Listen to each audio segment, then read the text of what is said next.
নবীজি বলেন, কোন বান্দা আল্লাহর সবচেয়ে ঘনিষ্ঠ হয়, আকরাব সবচেয়ে ঘনিষ্ঠ হয় যখন সে সেজদা করে। সেজদা করে।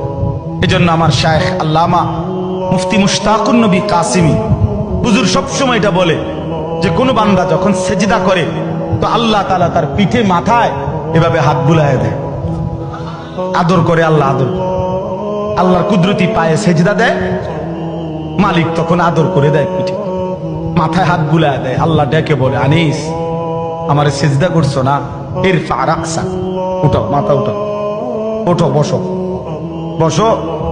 আর কিছু বলবে কিনা বলো। তো বান্দা বলে, আত্তাহিয়াতু লিল্লাহি ওয়াস সালাওয়াতু ওয়াত তাইয়্যিবাত। আল্লাহ বলে, আচ্ছা আমার প্রশংসা করলাম, খুশি হলাম, আর কিছু? আল্লাহুম্মা সাল্লি আলা মুহাম্মদ ওয়া আলা আলি মুহাম্মদ।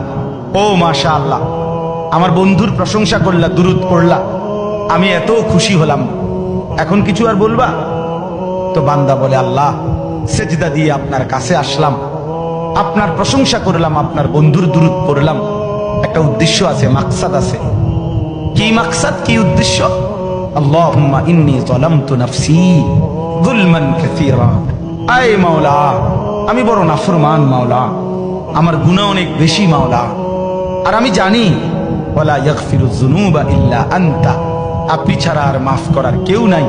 এই জন্য আপনার এত কাছে আসলাম, আপনার স্পর্শ পেলাম, আপনার বড় আকরাব ঘনিষ্ঠ হলাম।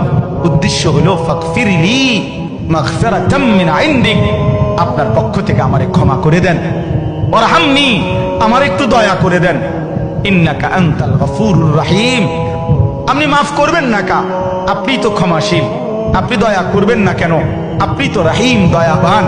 আল্লাহ বলে, কস কি রে বান্দা, এত আদর করে বললে মাফ না করি কেন? কি কইছেন এখন? আল্লাহু আকবার।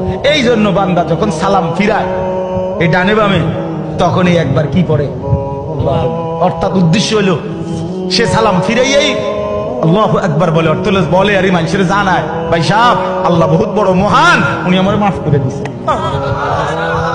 আল্লাহু আকবার।